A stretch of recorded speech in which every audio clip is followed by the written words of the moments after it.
एवढे सगळे तर नाव फक्त बरं लागला 1 मिनिट लागला काळी दोन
कुछ याद उन्हें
काही काही गाणी अशी असतात की जी आपल्या रक्तामध्ये भिनलेली असतात.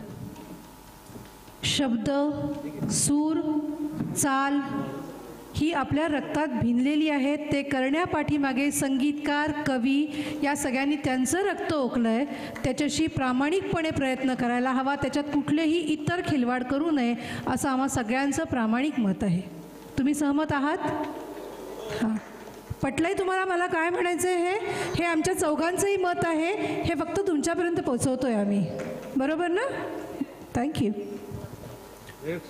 यानंतर युवा गटामधून कॉन्टेस्टंट नंबर 594